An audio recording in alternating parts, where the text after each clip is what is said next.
Before we begin, I have to warn you, this story is not for the faint of heart. What you're about to hear forced even hardened detectives into therapy.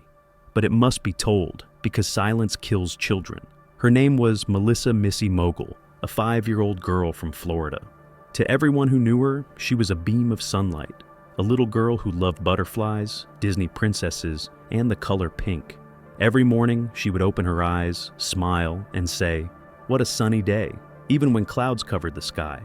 But on one terrible morning in May 2025, officers from the Tallahassee Police Department found Missy lying motionless in her small bedroom on Kipling Court. Her fragile body was covered in bruises and cuts. She had marks on her wrists showing she had been tied, and burns on her tiny fingers. Within an hour, she was pronounced dead at the hospital. When detectives reviewed the footage from security cameras inside the home, they froze. The videos showed hours of unimaginable cruelty. Her stepfather beating, starving, and torturing the little girl, while her own mother stood by and joined in. The room where she once dreamed of castles and butterflies had become a prison of pain. Missy's death wasn't just the result of two monsters inside her home. It was the result of a system that betrayed her 4 times. A system that looked away each time she cried for help. This is the story of a child who called every day sunny, even as her world turned to darkness. Before the darkness came, Missy's world was filled with light. She was born on December 31st, 2019, the very last day of the decade, as fireworks burst in the Florida sky. Her young mother, Chloe Mogle, was only 17, but when Missy opened her eyes for the first time, no one could have imagined that her time on Earth would be so short, or that her story would expose one of the greatest failures of the child protection system in America. From the very beginning, it was clear Chloe wasn't ready to be a mother. When Missy cried at night, the young girl would simply cover her ears and turn away. It was Missy's grandparents, Pepper and Andy Mogle, who stepped in, 2 loving souls who gave that little girl the happy childhood she deserved. Those first 4 years were the only truly happy ones in Missy's life. Her grandfather made her favorite maple oatmeal every morning. They would play in the pool, chase butterflies in the garden, and laugh until sunset. Her grandmother read her fairy tales about princesses and kind fairies every night. To the Mogles, Missy was not just a grandchild, she was their sunshine. But as Missy turned 4, everything changed. In 2021, Chloe, now 19, married Daniel Allen Spencer, a man 12 years older than her. He had a violent temper and a dark past. Soon after their wedding, Chloe stopped returning her family's calls. She isolated herself completely, controlled by Daniel's anger and manipulation. And then, in early 2024, a decision came that would seal Missy's fate. The Florida court ruled to return Missy to her biological mother, declaring Chloe fit to raise a child. The grandparents fought to keep her, but the system ignored them. That ruling was the first failure, the moment when a bright, loving home was traded for a cage of pain. When little Missy walked into the house on Kipling Court, she didn't know she was stepping into hell. At first, neighbors saw a quiet family, a young mother, her new husband, and 4 small children. But behind those walls, screams were silenced by closed doors and curtains drawn too tight. The first system failure had already happened, the court sending her back to Chloe. But it would not be the last. In April 2024, Daniel was caught during an undercover police operation called spring cleaning. He had been chatting online with what he thought was a 15-year-old girl. When the girl revealed her age, he simply replied, "Age is just a number." He was arrested and found guilty of attempting to meet a minor for sex. Prosecutors begged the judge to keep him in jail until sentencing, calling him a threat to every child around him. But Judge Tiffany Baker Carper released Daniel on bail, sending him right back home, to the same house where 5-year-old Missy lived. That was the second failure. In July 2024, a terrified anonymous caller contacted Child Protective Services, saying Daniel was abusing Missy. The caseworker's notes revealed the unthinkable. The little girl herself said that her stepfather put his hands around her throat and touched her when he was angry. Imagine a 5-year-old finding the courage to tell adults what was happening. But CPS closed the case after Chloe promised that Missy would stay with her aunt and not see Daniel again. That promise was a lie, and no one checked. That was the third failure. A A few months later, in October 2024, CPS sent Missy back to live with Chloe and Daniel, despite all previous warnings. It was a death sentence disguised as a bureaucratic decision. The same system that existed to protect children had handed this one directly to her killers. From that day on, every sunrise Missy greeted with, "What a sunny day," was followed by another night of terror. What investigators later found inside that house still haunts them. Daniel Spencer had installed cameras in Missy's bedroom, not to protect her, but to document her torture. Dozens of hours of footage captured the slow destruction of a little girl's body and spirit. In those videos, Daniel is seen sweating from exhaustion as he beats a child half his size. He twisted her arms until her bones cracked. He pushed her face into the bed until she lost consciousness. He tied her wrists and ankles with rope, leaving deep marks that never had time to heal. Sometimes, he burned her fingers with a lighter, small blisters that doctors later described as intentional and repetitive injuries. Missy cried, begged, and whispered for her mother, but Chloe, the one person who was supposed to protect her, didn't stop it. She joined in. Police later found footage of Chloe standing over her daughter, holding a shoe in her hand and striking her again and again. When questioned, she admitted without emotion, "Yes, I hit her with the shoe." For the last 3 weeks of Missy's life, Daniel beat her daily with a belt. He starved her, even though there was food in the house. By the time of her death, the autopsy revealed that this 5-year-old weighed less than an average 3-year-old. Her tiny body was a map of pain, bruises in different stages of healing, burns on her hands, ligature marks on her wrists, and severe malnutrition. The footage was so disturbing that seasoned detectives couldn't watch it in one sitting. Some broke down in tears, others had to step out of the room. One officer later said, "I've seen many horrors in my career, but this made me stop breathing." The camera had become the silent witness to every scream no one came to answer. May 19th, 2025. A Sunday morning that began like any other, until it became the last day of Missy's life. That morning, Daniel was high on drugs and furious. The cameras, the same ones he had installed, recorded him unleashing his final storm of violence. Missy's small body was already covered with bruises, some fresh, some fading. The marks on her wrists showed she'd been tied again. There were burns on her fingers, evidence of weeks, maybe months, of torture. At some point during the assault, Daniel wrapped his hands around Missy's neck and squeezed until she stopped moving. The child who had once whispered, "I love you, Mommy," took her last breath in silence. But instead of calling for help, Daniel spent precious minutes inventing a story. When the emergency call finally came in at 7:44 a.m., he told dispatchers that Missy had thrown a tantrum and held her breath to manipulate her parents. A lie so absurd, it only deepened suspicion. When police arrived, they found Chloe standing cold and emotionless. Daniel was sweating, jittery, pupils constricted, signs of drug intoxication. Missy's body was limp and lifeless. Her grandfather, who had once made her maple oatmeal every morning, tried to perform CPR, but it was too late. At 8:34 a.m., doctors at Tallahassee Memorial Hospital pronounced Melissa Missy Mogle dead. A nurse with 25 years of experience later said, "I've never seen anything like it, not in war, not in car crashes, never." When investigators searched the house, they found blood-stained clothes, ropes, pillows, and the SD card containing Daniel's recordings. Missy's blood was found on more than 30 objects in the home. Daniel and Chloe were arrested and charged with second-degree murder. Their 3 younger children were taken away and placed with relatives. A few days later, the community gathered in Southwood Park. More than 100 people dressed in pink and purple, Missy's favorite colors. They blew soap bubbles, drew butterflies with chalk, and cried. A woman whispered, "She should be here, catching butterflies, laughing by the pool." The tragedy of Missy Mogle became more than one child's story. It became a mirror reflecting the deep cracks in the system that had sworn to protect her. You might think that after Missy's death, the system would learn, that someone, somewhere, would finally say, "Never again."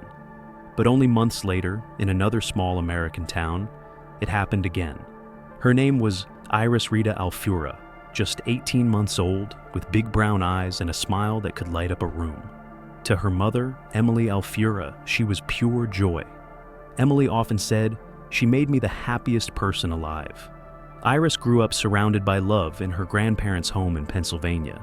She loved their dogs, her cartoons, and especially Miss Rachel, the educational YouTube channel she adored.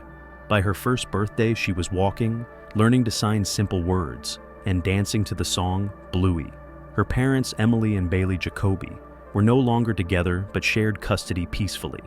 Every Wednesday and every other weekend, Iris went to visit her dad, who lived with his new girlfriend, Alicia Owens, a 20-year-old nursing student. To everyone around them, they looked like a normal family. But behind that image, jealousy was brewing. Alicia couldn't stand how often Bailey talked to his ex, Emily, about their daughter. That jealousy soon twisted into something dark, an obsession that turned to hatred for the innocent child who connected the two. In February 2023, Alicia began searching online for things no one should ever type. Can sunscreen poison a baby? What happens if a child eats nail polish? How many kids die from swallowing water beads? The pattern was chilling. Weeks later, Emily noticed something strange. After a weekend with her father, Iris started vomiting. When Emily changed her diaper, she found small, clear jelly-like beads, water beads, in her stool. Then came a screw, then button batteries. Terrified, Emily rushed her baby to the hospital. Doctors removed more than 20 water beads, 1 screw, and 3 batteries from the child's body. They called Child Protective Services immediately, suspecting intentional harm. Emily begged the court to suspend visits until an investigation could be done, but the judge refused, ordering only that both parents take co-parenting classes. The agencies checked Bailey's home and reported everything was fine. No one questioned how a baby could swallow so many deadly objects in just one weekend. No one asked about Alicia's searches, and once again, a system designed to protect a child looked the other way. Found June 25th, 2023, a warm Sunday morning in Newcastle, Pennsylvania. To everyone else, it was an ordinary day, but for little Iris, it would be her last. That morning, Iris was spending her usual weekend with her father, Bailey, and his girlfriend, Alicia Owens. At some point, Bailey decided to go to the store, leaving Iris alone with Alicia. Moments later, his phone rang. Alicia's voice was trembling. "Bailey, something's wrong with Iris. She fell off the bed. She's not breathing." Bailey dropped everything, ran from the store, and called 911. But by the time he reached home, paramedics were already there. What they found was horrifying. An 18-month-old child lying lifeless on the floor, her lips blue, her breathing shallow. She was rushed to the nearest hospital, then transferred to UPMC Children's Hospital in Pittsburgh, where doctors discovered catastrophic injuries. Iris had massive brain swelling, bleeding behind both eyes, and an abnormally high level of acetone in her blood, a chemical found in nail polish remover. The diagnosis was unmistakable: acetone poisoning and shaken baby trauma. Doctors said that any competent caregiver would have noticed immediately that the child was sick, vomiting, disoriented, unresponsive. But Alicia claimed Iris seemed fine, only throwing up a few times. The story didn't add up. 4 days later, on June 29, 2023, at 1:52 p.m., Iris Rita Alfura died. Her mother, Emily, held her tiny hand as the monitors went silent. When investigators seized Alicia's phone, the truth came out in horrifying detail. There were dozens of Google searches about poisoning children, the effects of acetone, and how to fake lie detector results. It was premeditated, cold, deliberate, and planned over months. The coroner's report confirmed everything. Iris's death was not an accident. It was murder. The acetone had destroyed her organs. The bleeding in her brain proved she had been violently shaken or hit. The bed Alicia claimed Iris fell from was only 6 inches off the ground. Impossible to cause such injuries. The investigators' conclusion was clear. Alicia Owens killed the child. As the news spread, the community was outraged. Candlelight vigils were held. Billboards appeared across town, reading, "Justice for Little Iris." Her family created Iris's Angels, a foundation to raise awareness about child abuse. Emily, heartbroken but determined, said through tears, "I want people to remember her face. She's not just a statistic. She's my daughter." For months after Iris's death, her family lived in a nightmare of grief and unanswered questions. Each morning, Emily woke up expecting to hear her daughter's laughter. Each night, she replayed the same thought: I begged them to listen. I told them she wasn't safe. The investigation dragged on for 7 long months. It wasn't until January 10th, 2024, 196 days after Iris's death, that police finally arrested Alicia Owens. She was charged with 9 criminal counts, including 3 counts of first-degree murder, 4 counts of aggravated assault, and 2 counts of endangering the welfare of a child. If convicted, she would face life in prison without parole. Yet even in court, Alicia showed no remorse. Witnesses described her as eerily calm, almost proud, while Iris's mother and grandparents sat shaking in the courtroom, clutching photos of the smiling toddler they had lost. Outside the courthouse, the community gathered with signs reading, "Justice for Iris" and "Protect Our Children." Donations poured into the Iris' Angels Fund, raising more than $17,000 to create scholarships in her memory and to place emergency supplies in schools for children in need. Meanwhile, Emily turned her pain into purpose.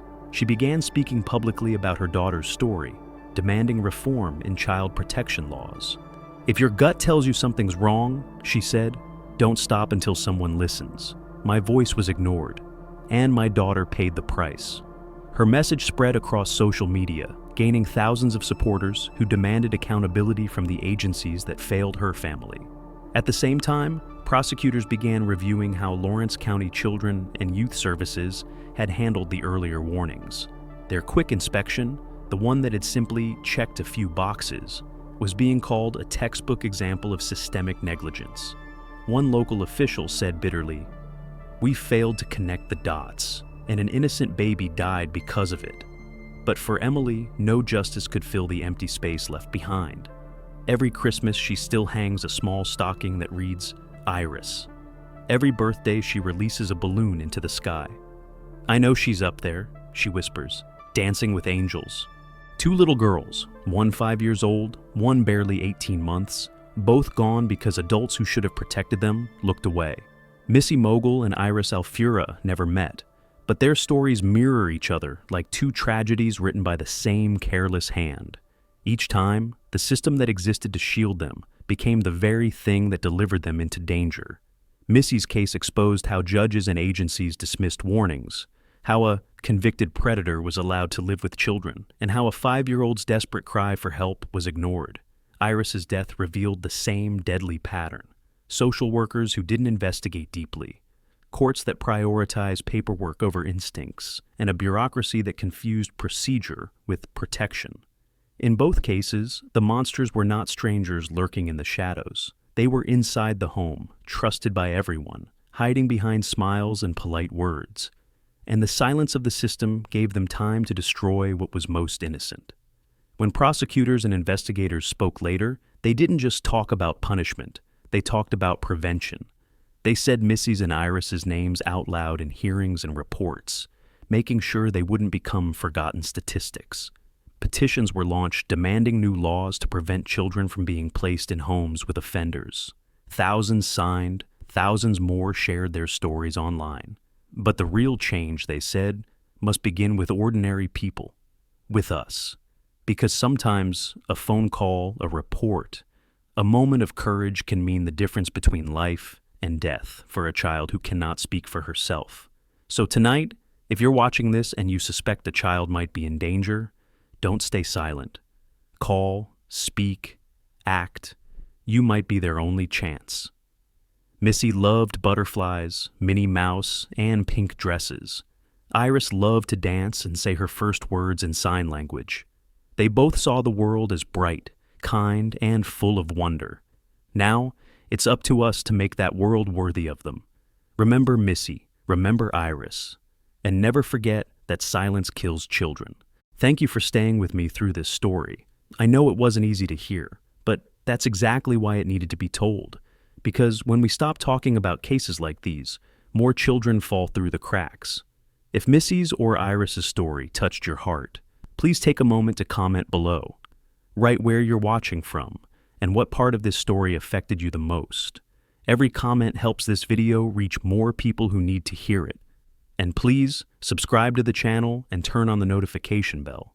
There are more cases like this, stories that the system tried to bury, that we'll continue to uncover together. Your support helps give a voice to those who can't speak anymore. Share this video so others can see how silence and negligence destroy innocent lives. Together, we can make sure that Missy and Iris did not die in vain.